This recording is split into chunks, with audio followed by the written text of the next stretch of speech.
Hello, everybody. Welcome to cold Goshen, Indiana. We're here at our fabrication shop. So we affectionately call it Turtle Top or TT after an old manufacturer that used to be in here. Yeah. So it's got a humble outside, but it, like Mary Poppins' purse, it opens up into some wondrous things on the inside. We're glad to get in out of the cold here. Right. Yep. So come on in. We're gonna have a great day today. We'll take some questions. We'll show you around our fabrication area, fender bending, quality control checks, some milling. We'll see some milling in action. It'll be a lot of fun. So if you have questions, we're in Goshen with the trains too. If you have questions, post them in the comments. We'll take those through the day. Welcome. Come on in.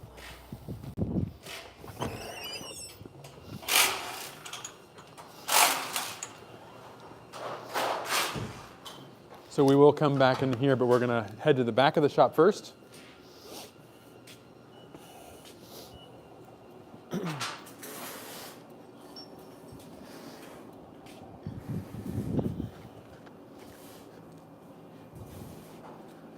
Here we are in our warehouse area. We just had an awesome cleaning day about a week ago, so we feel excited to show everybody our clean warehouse. And behind you we see Charlie's working on the mill. We have a functional Bridgeport classic CNC mill that we're ready to show you a little bit later. Let's keep on walking back towards the back. One of our collection of antique, and we keep them running, let's just say, forklifts. We use a forklift about 3 times a week, so we don't need anything fancy. This one we drove about 3 miles down the road to get here. It took us about 4 hours. Times. Yeah, a couple of times. So if you've been to a live stream at the main shop before at headquarters, you've noticed that we don't really keep a lot of stock there. You might wonder, where does all the stuff that comes comes into the shop go in? How do they keep enough stuff in stock at headquarters? This is kind of our overflow area. 250 engines, 450 engines, lots and lots of tires behind you, 250 wheels, 450 wheels. All of the big components are stored here. We have some old fenders in the back. And all sorts of other stuff that we bring in from overseas, from other parts of the country. And our milkman, Ray, stops by every day and picks up what we need to do the work for that day, and thinking ahead a little bit into the next week. So it is really a nice setup. We've worked really hard with some of our lean manufacturing mentors in Elkhart County to set up systems that help keep things straight, that people don't have to think too hard about, because we want to be thinking about making great motorcycles instead of thinking about how many tires we need for the day. So with that, we're going to head on over to the inspection. I'm going to walk through kind of the card system over there. Absolutely. And, we can stop at our tube laser here. That's kind of neat. So over here, this is a raw material that goes into our 450 chassis. So here at TT, our fabrication shop, primarily what we're actually fabricating are 450 chassis parts. So that would be your main frame. That's the frame that holds the engine and holds the steering stem of the bike, etc. The fuel tank's on top of it. Then the rear transom, which is what we call the swing arm. The fork verticals, which are your vertical fork components that go down to the front wheel. And then the fork horizontal, which, because we have a leading link suspension, we have that front swing arm. So those are the 4 main chassis components that we make here. We also happen to make all the fenders for the 450 and the 250 line right here. And we'll take a quick look at that in a minute. But these are your raw materials. So for example, this right here is the raw material that's been laser cut to exactly the right length for the fork vertical on the 450. Actually, it's identical to the fork vertical on the 250 as well. I'm not sure you can see it on the camera, but on this piece of metal, there are etched lines. These are etched as part of the laser cutting process. And those are what we line up in the bender, which we'll show you in a little bit. And they tell us exactly where to bend this. And those have all been part of a lengthy process of refinement and fine-tuning to get us there.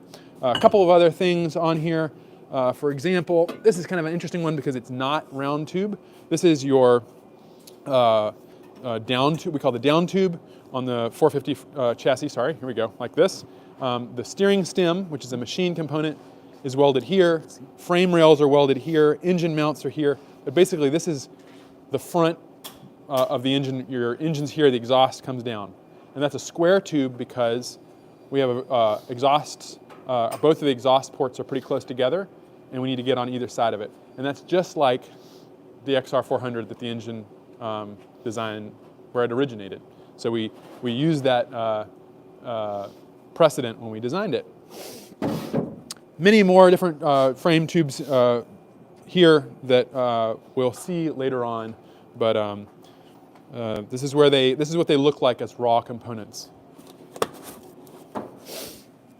Let's go ahead and walk over to this area over here where we show some of the finished parts. On the way over, though, we can take a look at some other raw components. This is so fun. I mentioned the steering stem. So that would be the part where your forks pivot on. That's where the pivot around which you steer. There it is. This is actually the same part used both on the 250 and the 450. Beautiful machine part made by Amish machine shop, and that fits the roller bearings that go in here. Let's look at a couple of other pieces. That's a machine component, but we also have laser cut. The internal of the stem too would be neat. Yeah. Well, oh yeah. One more machine part before I show you a laser cut part. These are probably one of the more complex machine parts on the bike, just because of the tolerances and the threading that need to go into this. But this is the part that goes inside that steering stem. So that steering stem is part of the frame. This is part of your fork. And those bearings, the seats that we just saw on the machined stem or steering head, they sit, this is the ID of those bearings. So these have to be very precisely machined to be able to receive those in a press fit. Same thing with this one up here. And then the top nut that you see on the top of your forks, right below your speedometer or your tachometer on a 450, that goes on right here and holds the whole thing together with two lock nuts. So a critical and a really neat component that goes into the 450 and 50 fork. I talked about laser components. There are a slew of laser cut parts that go into this. This is a good example because it's not only laser cut, but it's also bent, or what we call broken. So there are two breaks in this. One going, these would be the same, probably a 45-degree angle, broken this way, and then broken this way. We're lucky to have our laser cutter also can do the breaks on these. So rather than spending the time here doing that, it's much more efficient for us to say, hey, cut this and break it per our design, and then we can take those all in-house, and all we have to do is assemble them and weld them up. So there's many more of these, but this is a good example of one of those parts. Okay, we can look at some finished parts. Yep, got a couple questions. Yeah. Hannah got Stephen. He's wondering when hats are coming. Hannah answered that question. We've got some hellos from across at least the northern hemisphere. Hello from Medicine Lodge Canyon, Idaho, Canada, San Jose, Alabama. Lots of owners on here. Good morning, everybody. Good morning, Gwen. Did anyone guess the artist that Richard was listening to on the short video the other day? Are we allowed to release that? Yeah, absolutely. Sturgill Simpson. Yep, Sturgill Simpson, Jeep Man Dan. We'll make sure that those folks that guessed right get a sticker in the mail or something. Great. Andy says hello from Italy. Wow. Ed says hello from the Hoosier land of Indiana. Arthur, I remember you. King Arthur from Atlanta. Watkins Glen, New York. Man, this is great. There was one, when are we getting into Canada? Janus in Canada. We've said this for a while, but Jamie, who's our new operations manager, really has the time to dig into that, and she's kind of got me working on it. So we're actively in the process, and we're really excited about the future. So the goal with we have to, a lot of the California and EPA emissions requirements, port into Canada. We have to do a couple other kind of proof of adherence or proof of compliance tests with Canada, and that would allow us to be a distributor or to find distributors in Canada. So you ask if it's East or West Coast in Canada, we're hoping for the whole thing. It's, you know, so it depends on where you're at. But it's an international border that's very close. yeah, I know. Yep. Windsor's about 2.5 or 3 hours away, not too bad. So let's keep on walking. That's great. This is our big scale where we can weigh motorcycles right here. Or after Thanksgiving, we can hop on. You can weigh yourself. Yep. So these pallets, you'll see they actually are, there's a little sign on there for what component they are. This is where Ray, when he's on his milk route, he actually backs up to our overhead door right here behind me, and he'll back up here, come in, and he can pick up all the chassis components and fender bins of fenders that are ready, that Brent's gotten ready right here, and then continue out on that milk route, taking them, either the frame components go to sandblast right after us, or the fenders, which they're so well finished by the time they're off the machine that Brent uses, that they're ready to go straight to powder coat. Yeah, so you'll see here the different, which fender, all the different varieties, and what do we call them? Variations that we have to. So in the 450, obviously, the 450 has its unique. It's just one model, Halcyon 450 front and Halcyon 450 rear. However, if you get a number plate, which 99% of people get a number plate, that's what we call a deluxe front fender because it's got the holes pre-drilled for the number plate.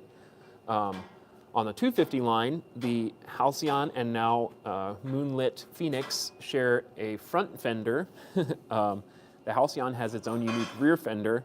The Griffin and the Phoenix share a rear fender, and the Griffin has its own unique front fender. So it's kind of an interesting overlap of what kind of quantities we need to have for each variation of fender. Brent has figured out in his process that he will drill the holes before he creates the fender, which is a really neat, because the metal stretches and pulls, but we are able to reverse engineer, so the holes are drilled even before the fender is, while it's flat. That is really a neat innovation that he figured out how to do, and it saved us a lot of time and obsoleted a lot of cumbersome jigs to try and line everything up. So. Let's take a quick look at these fork verticals, the finished product, and maybe talk a little bit about the tag system. Great. So we just showed you some of the machine components, namely the steering stem. So there it is. You can see literally now how that would then go into that steering head on the frame and this is how it is tightened down and attached to the motorcycle. So these are the fork leg I showed you earlier. This is it bent. It's got the shock mounts here, so the front shock absorbers on our leading link suspension get attached here. Your instrument cluster gets attached up here, and your steering stem lock there.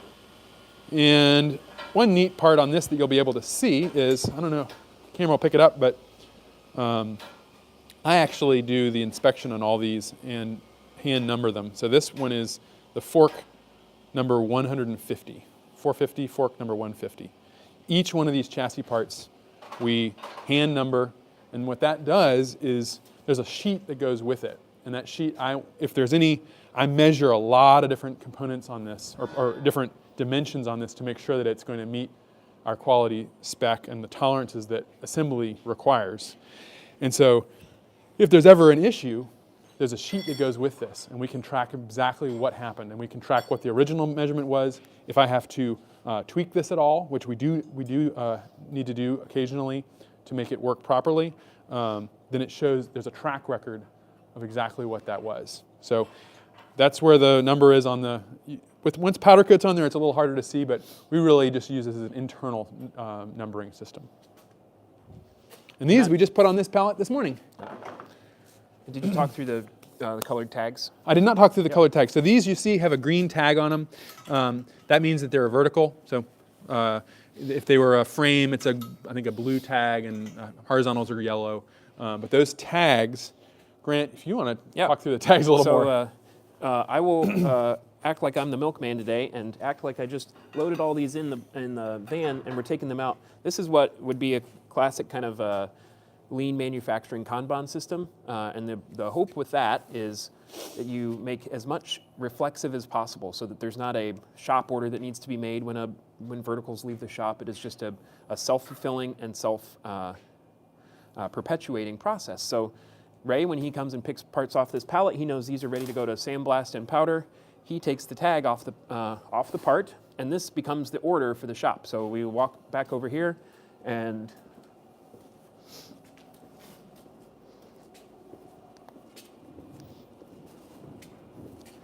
all the way through here. And the great thing, it is really reflexive because I'm the one who puts or I put that tag on it, and I really don't know how the whole system works. Right. I just make sure that I get it on there, and that keeps the process going. We talk about just trusting the tags a lot. So when Ray pulls a tag, then he puts it in today's date, which is February 3rd, and that means that that's the next thing that needs to be made. Obviously, we've got some busy weeks ahead of us, but these guys are great. So, but that keeps the calendar replenished, and that keeps the system full of things in process, so that nobody has to keep a direct manual control over what's going on our volume. So, on every Tuesday morning, we have a meeting with the folks here, and we talk through what's on the calendar for the week and how we sequence what we're doing. Mainframes take the longest, so they usually hang out on the calendar for the longest. But we just look and see what's up next. Looks like the next, the most important things to make next are 5 more mainframes. So that's how we do it. We look at like bending and stuff next? Yeah, Go right into it? Charlie, you had let's a do point on time. the mill where you... Give me a minute. Yeah, come get us when you're ready. It's all good. Let's talk through tube bending. So we have some videos on bending on here we put out earlier, but this is our big tube bender. This is the really where a lot of the chassis parts start. So I showed you the laser cut tube with the etch marks on it. Well, the next thing that happens with that tube is it comes in here. We have a series of different dies. So these dies are specific to the diameter of the tube, which we have a variety of different tube diameters on the chassis, and the bend radius. So if it's a larger bend radius, for example, some of the ones on the mainframe, we'll use different dies for that. And there are 2 parts to each die. So you have, well, we can just real quick show you. You have this guy, which is your, this will go here, if I get it right. And then there's another jaw to it. I'll just set it up for you to see real quick here. But basically, between these two, the tube gets fed in here off the indexing head there and goes in here. And then this 0 mark right here is what we index off that etch mark. So if there's a mark on the tube, that shows us exactly where, now that it's locked in, where that etch mark needs to go. We also have, on some of the tubes, we have actual clocking or indexing of the tube that we have to do as well. And there's different tools, either the indexing head, which is a very exact way of doing it, or sometimes on shorter tooling, we have a little needle gauge right here that will measure right off the etch mark. And it's a process we're getting better and better at every time to make sure that this is, because if you are off by even the hair of a degree, that will make the entire chassis not go together correctly. So it has to be very, very, very precise. Once we're ready, once that's set up, then this thing is it's got a program in here. If we were to turn it on, and it knows for what bend you're going to be doing. We have a process sheet. You can program that bend, and it knows exactly how far to bend it, and what kind of setting you need to do, how tight it needs to be. So you just operate it with this foot lever right here, and it bends it. And once that's bent, it comes out of the bender, and it will be ready to either get some pre-assembly done to it, welding, or go straight into a fixture. And I would say we should probably go ahead and see what Janus is doing. I got some questions. A lot of great interaction. Thanks for chiming in, current owners. Let's actually take a couple questions out here. It's great. People are asking about a windscreen, Richard, Yeah. and options for a current aftermarket windscreen, and when we might see a windscreen from Janus. Yeah, So. windscreens, we are, having ridden the 450 a good bit in the last year, 2 years, I will say that because it goes a lot faster than the 250, a windscreen is more of a thing that you might want on it. If you're planning on going probably 70 miles an hour plus, so basically faster than the 250, it really does make a difference. I noticed the need for that at those higher speeds. And we are working on one. We are focusing on some other priorities first. Cargo rack. Cargo rack, other center stands and stuff like that. But we are working on it. In the meantime, there are a number of universal, kind of traditional looking windscreens available. Some of our owners have used like actual reproduction World War II era Harley windscreens, which look awesome. Yep. There's one, if you check out Cafe Racers of Instagram, they have been riding a 450 and they imported a really cool classic early Harley style windscreen from Japan. And it's got like canvas lower to it. It's literally, if you see a Courier from World War II, that's what it looks like. Yeah, and I think it was less than $300. Yep. So. Alternately, there are some traditional kind of like MRAs, I believe it's a German company that makes windscreens. They make some universal handlebar mounted windscreens that work really well. I've used them on long rides.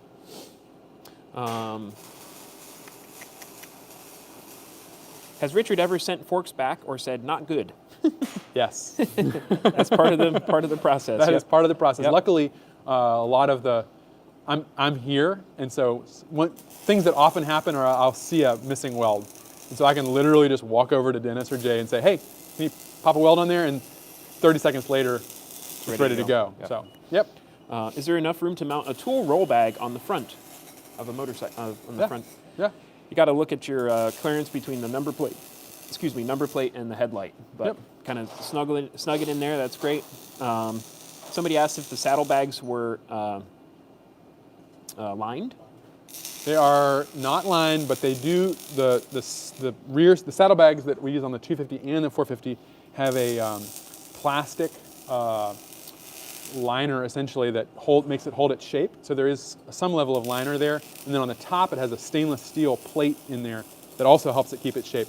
They're not designed to be fully waterproof. However, I have ridden for many hours in the rain, and if you've got open off treatment on them, you'd be surprised how dry your stuff is.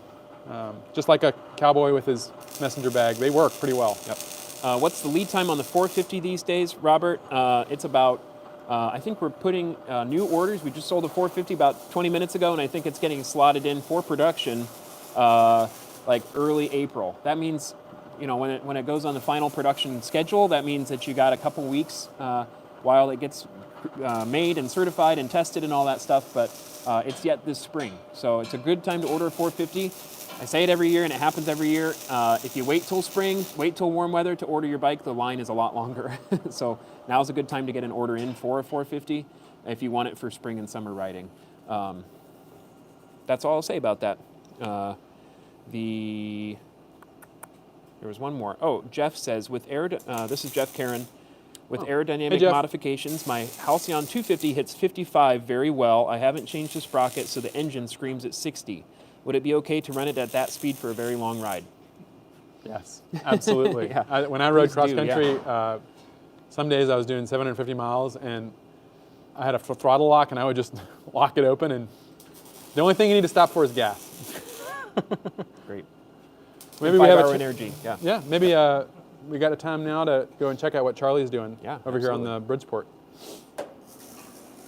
I'm going to give you this mic. Yeah, absolutely. Or Grant is.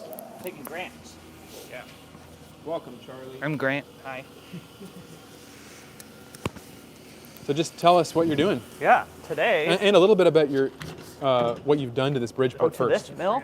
Yeah. So today I'm making these parts with the coffee stain included.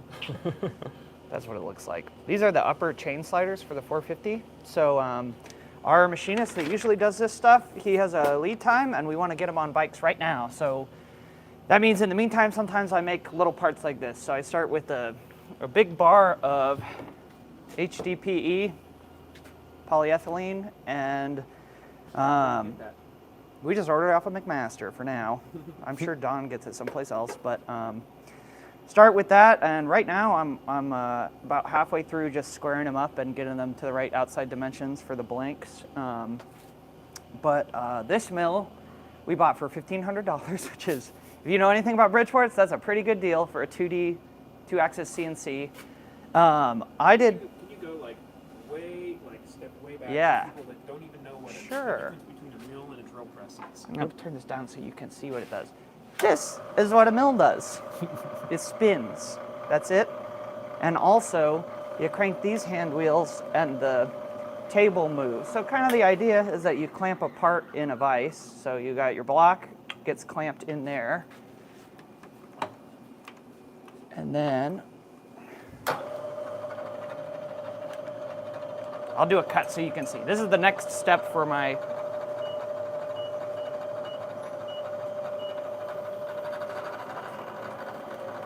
So you can see it's got a cutter mounted in the spindle there, and it's just cutting off tiny little chips. So a mill is more like a really, really fancy drill press with a moving table. The main difference is you can precisely move this table down to 1/1000th of an inch increments, really practically, and they can handle side load really well. So like on a cut like this, almost all the load is side load. It's pushing against the spindle that way, and drill presses can't do that. And a lathe is where you, it's horizontally mounted, and it's more for what, drilling? You know, look at Look this. at that. Look how clean that is. That's a nice cutter. I haven't done these sides yet, but the front and back are done now. We're shooting for 650. Hell yeah. So we bought these mills and they needed some work. They were in pretty good shape, but they just have been sitting in a warehouse for, I don't know, probably close to a decade and gummed up and everything. So I pulled this one all the way down. Like I took, even the knee came off, all the way surfaces where the table slides on got cleaned up. And then I also totally rebuilt the head. So the whole head came off the machine, got new bearings, even new spindle bearings, new seals and stuff. Everything got cleaned and re-greased, put back together, and now we have a 2-axis CNC Bridgeport mill that was $1,500, which is pretty good. The cool thing about this is that it does have that 2-axis. So yeah, this tell is us about that. This is the big deal on here, right? So this is it's a ProtoTrack 2-axis, which is kind of like ProtoTrack's deal. Kind of is they have like conversational CNC, which is really handy. So not only does these numbers are telling us the location of the spindle with regards to the table. So when I twist a knob, you can see. And that's 1 inch, right? So 0.7030 of an inch, and you can just, move it 0.005 of an inch at a time. But the advantage for this is that the mill will move and do stuff for us. So you saw when I was doing that cut, I wasn't cranking the wheel. I pressed some buttons, and the mill moves for us. And it's pretty advanced. We have things like we can teach it positions. So if you have a bunch of holes that need to be drilled, you can enter in your positions here and then press a button and it'll zip over to the next hole, and you just have to pull down on the spindle and it all runs on a floppy disk. That's right, yeah. And so we can also enter programs in. So if we want to do like profile a part out, we can design it in CAD, load it onto a floppy disk, and then put it in there. There's a floppy disk in there right now. Charlie, do you know what a floppy disk is? I do know what a floppy disk is. Actually, the first ProtoTrack I ever used also had to be loaded with a floppy disk. But this machine was made in 1991, so makes sense. And I think the castings were probably made in 1945 or something. Well, I don't, they make them. You can buy this identical mill brand new from Klausing still. Really? Yep. Yeah, they still make those castings new and everything. They're very, very flexible. Oh, like 15 grand, something like that. Yeah, 10 times what we spent on it. But not really that bad. No, what you can do. And they're not the most rigid or precise machines. They're very precise, but in the realm of milling machines, they're not the most rigid. But where they excel is they're extraordinarily flexible. So we have a lot of adjustment. Like this, you can see there are slides on this head So this head can come a whole nother 2 feet out this way. Or, you know, if you wanted to, you had a really long shaft that you needed to mill the end of, you could bolt it to the side of the table here and have the cutter overhang. This whole thing also spins also, and the head tilts that way and that way. So it's very flexible. Very and primarily what we're using it for is exactly what Charlie's doing right now. It's either prototyping a part, or if we can't get something in time, we can just do it ourselves. Yeah. This is not, we never, when we bought this, intended to be running production parts on this. Doesn't really make sense. But because we have a lot of awesome partners around the county here in Elkhart County that can do that, but this allows us to rapidly prototype and to expedite production. Yeah, it's just a tool in the fab shop, just like an angle grinder or a welder. We use it for making, if I need to do tooling stuff, it's a really nice thing to have, to not have to cut it out by hand. So I've got some questions here. Okay. Charlie, what's your background? I Loves Charlie. What did you do for your senior project? Yeah.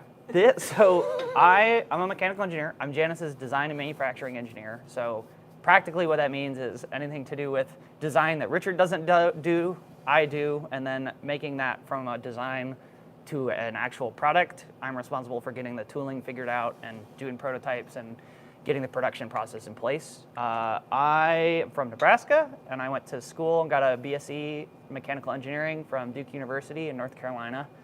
And I always grew up doing this kind of stuff, putting two-stroke engines on bicycles, and I did a lot of machining in school, and I did some internships where I did machining.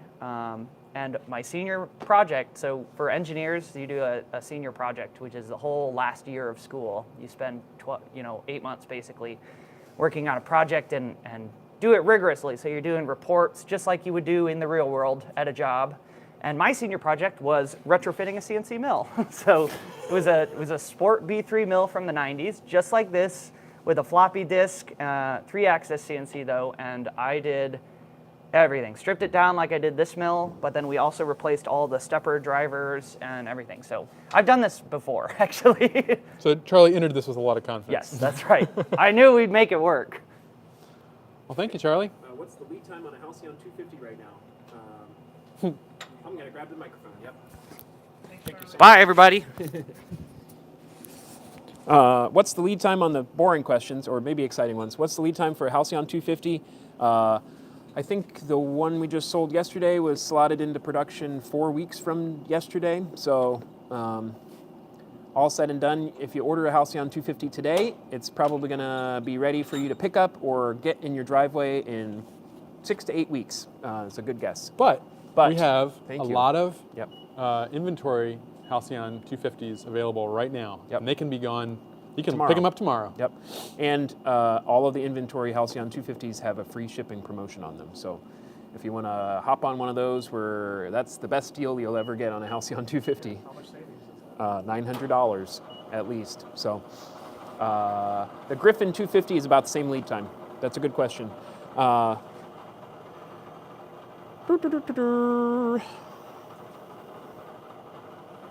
Jordy Field is asking about aluminum fenders. Definitely possible. Yep. Aluminum fenders, that is. That we would have to probably redo all the tooling, which isn't the end of the world. We've thought about it. Aluminum is a much more brittle material, and so we would also probably want to redesign how they're mounted.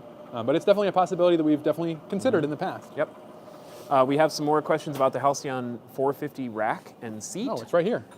So we are, the cargo rack tooling is on order, and that would be the production tooling for the cargo rack. So we are making steady progress towards having the cargo rack ready. The seat is a little farther out. Yeah, right now with the seat, I'm actually today going to be working on the design for the foam, or not the foam, the cushion itself, which we're going to be sending off, at least at this point, off to Sargent to develop the foam for it, or the cushion. Once the cushion is ready from them, or at least a prototype, we will send it to Eric Scott out in St. Louis, who do our covers, and they will make a cover, and then we'll be able to offer the seat part. But we should be able to, the seat would be something that we could come out with a little later than the rack itself. Yep, good answer. That's great. Let's walk back inside. That's great. Do you want to cover the quality thing we just did? It's Yes, smoky in here. absolutely. Walk on in.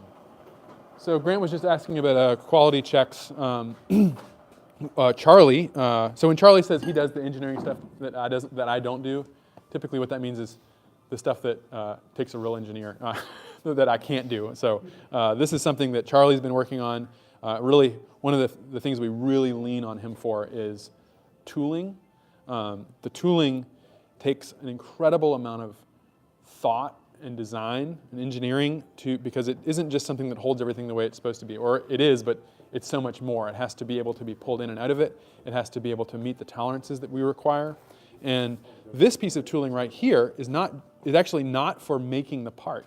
It's for ensuring that the part meets our specifications. So we want to make sure that the dropouts are absolutely perfectly level, or at least within the tolerance that we've set, which we've decided on as being 30 thousandths between one side and the other. So we have a perfectly flat surface, this sort of flat weld table, which it can be bolted down to. Everything we know is perfectly level, and then we can take a measurement. They've borrowed the dowel calipers, but we can take a measurement from here to the surface and from here to the surface to establish that is flat. We also want the sheet for, actually let's take a look at one. The sheet for the transom has a lot of different things that the assembly team check for. And then below that, this is my part of the sheet, and I've already done the work on this one. But basically, we're checking the width here, and that has to be a certain width. But we actually like it to be slightly wider than the wheel assembly, so that when you go to put it in, you don't have to push it in at all. You just slide it in, and then when you tighten down the axle, it closes up. So we have to make the same thing up here, and we actually sometimes will need to tweak that part. So we use a hydraulic porta-pack to get it exactly where we want it. And the same thing is true here.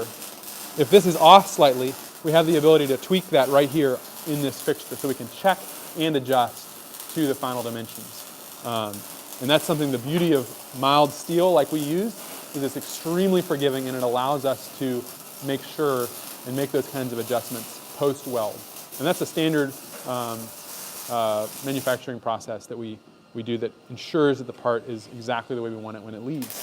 So this frame has not been cleaned up. One of the things that I do right now, at least in the inspection process, is clean up all the welds, make sure that there's no spatter, and then make all those measurements. So this is literally, Charlie was actually training me on the use of this piece of tooling right before we had got on this live stream. So there you have it.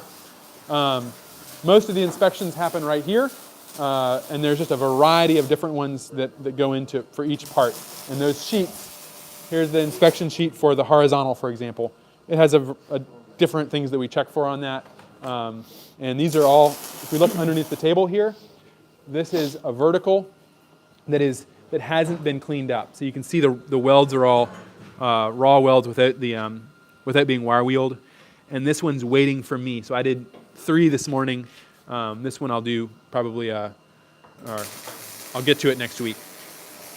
And same thing with heart. These are waiting to be done. Transom's waiting to be done as well. Got a couple questions. Okay. Do you try to keep most of your work in-house? If not, please talk about your quality control. So I guess I would, as a kind of a feedback to that, end of cycle, like the inspection checks, and then how we kind of chase quality upstream. Yeah. Right? So we've been talking about just kind of what I was going through just now. That is the kind of like post-final weld inspection. That's where we have the chance to make sure that it's correct before it goes to powder coat. Because the last thing you want is for it to show up at Ryan to get halfway through assembling the bike and realize something isn't right. Mm-hmm. It's already powder coated. At that point, that part is probably going to need to be scrapped. So the further upstream we can go, the better. And that even goes down to these raw components. So we showed you some machine parts earlier in the live stream. We need to check those. We have to check the tubing before we even start bending it. And those are things that we're always improving on and getting better at. But really the most significant for us is being able to make sure that once it's out of the weld jig, it's final welded, that there's nothing that's going to prevent it from going to powder coat and final assembly. And likewise down the line, once it's off the stand. Oh yeah. It really is a game of chasing stuff upstream, and you want to. The number one requirement is that the bike is safe and perfect and ready to ride, and we chase all of those critical components, and then in varying criticality levels, all those parts upstream to the vendors and in-shop, in-house stuff. And kind of the flow would be that, like this part right here, the vendor makes it, they're checking it to our prints. Then it comes in, we're checking it, then it's being welded up, then I'm checking it before it goes to on the milk run and gets powder coated. Then Ryan's checking it as he's building it. Then he does an inspection on the bike. Then final certification on a rolling road, it gets checked fully. Then Kelly does a full check of it after it's been washed, and then it's ready to go. So there's a lot of different moments in there where we're making sure that it's ready to go. And then on the assembly and on the fabrication end, you know, there's all sorts of steps built in of no-go jigs from our fabrication partners, measurements, fitments that, you know, the quality comes to the fore when you realize something doesn't fit right or something doesn't function. Like all of the smaller components have the similar sort of built-in checkpoint. So hope that makes sense. We've got about 10 minutes left, so we should pop over here and see what's going on over there. And we'll take some more questions, and then we'll see you in 2 weeks. So we talked about how the tube is bent, how those laser cut parts come in. Then they go in these weld jigs or fixtures. Dennis is done. He's taken this. This is a fork horizontal, and this is the fixture that it would have just come out of. So he's done everything, the initial welding. So you can't weld the whole piece in that. So once it comes out, Dennis is going to then finish welding it right here, and that's what he's doing right now. Right, exactly. Yeah. Getting ready to get the rest of the welds, but I can't read. Right, exactly. So that's Dennis is able to make fork verticals, fork horizontals, and transoms. And the only thing right now that you don't do is mainframes, which is what we'll look at next that Jay's doing right now. Thanks, Dennis. So this mainframe that Jay's welding on right now has come out just like that horizontal, has come out of the weld fixture, which we can look at in a second, and he's doing the final welding. And this is the most welding intense part we make. There are hours of final welding in this part. And all those welds have to be done in a specific sequence because you're putting so much heat into that piece of metal. You can see that it can distort the piece in a way that we don't want. It's not in a fixture anymore. It can be distorted, so we have to weld it in a pattern. And we've spent the last 2 years making sure what that pattern actually is.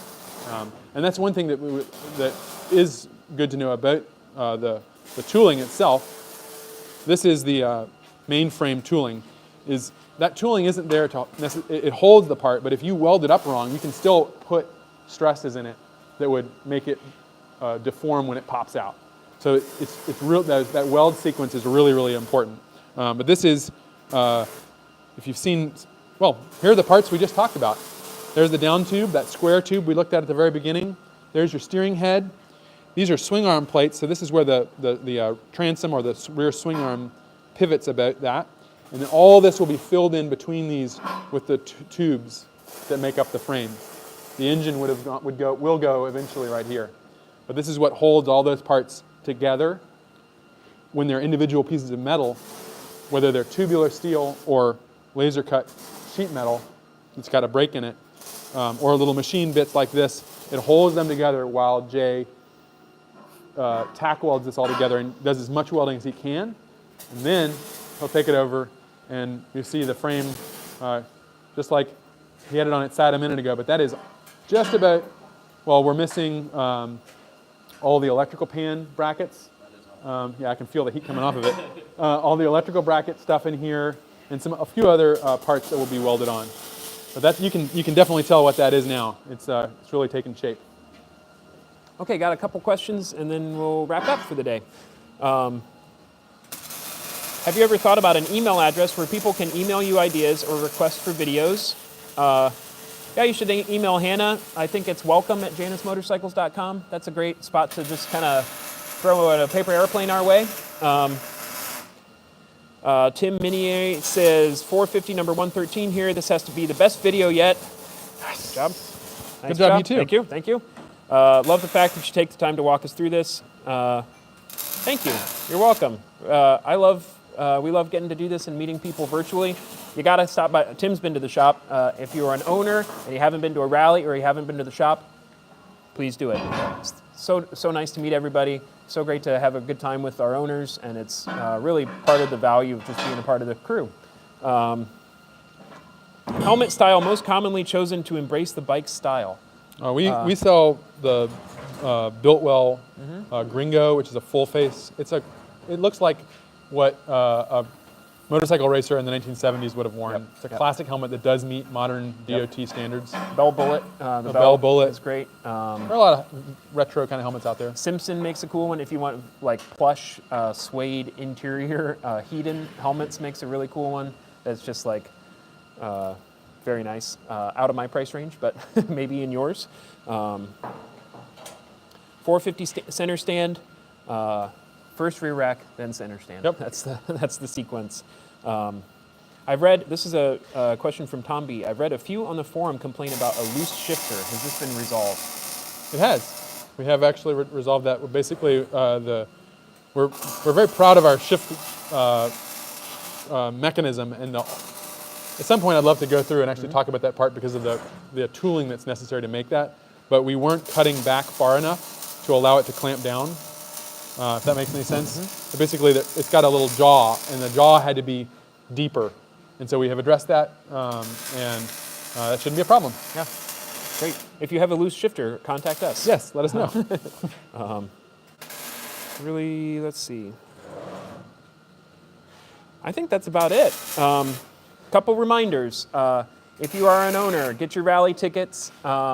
We also have a couple promotions coming up for spring service. If you have any service questions or you want to get your bike in for an oil change or schedule a call with Tyler, we have a new online scheduling page that you can get on and say, I want to talk to somebody in service at 3:45 on Tuesday. You can do that now. I know we're a small company, and sometimes chips pass in the night and we miss the connection. But there is a way that we can nail that in. If you want to schedule an in-shop service, you can do the same there for routine maintenance or having options or upgrades installed. You can do that. I will put that link in the notes in the chat. If you want to buy a 250 in inventory, it's free shipping right now through the end of February. If you want to buy a 450 or a 250, the lead time is nice and short right now. It's a great time. We've sold 3 motorcycles since we started this morning. So it's a good time things are picking up. It's a good time to buy a bike. And the line will get long, I promise, when it's not -3 degrees outside. So if you're thinking about it, we're not going to be pushy, but it's a good time to do it. So we will be back at headquarters 2 weeks from today. Stay tuned we might try some evening ones if folks have struggled on getting on a live stream because you're at work and you have to catch these after the fact. We're going to try a couple evening dates as well. So, we have Discovery Days. Oh yeah, In-person Discovery Days, which we are all so excited to get back to. It's been years since we did it. So if you're in the area, or even if you're not, this is a fantastic time to be able to visit our shop. We used to have people coming in from California, all over the country that would come in for a morning where we give you basically an even more in-depth experience than what we just did. A tour, talks about how we do things. Then we have lunch together and a beer. It's a really fun time. Test rides, weather permitting, in person, which of course, there's no better way to understand the Janus than to actually ride one. So we're really looking forward to that. Check our website for dates and you can sign up on there. Awesome. Thank you guys so much for joining us. See you next time.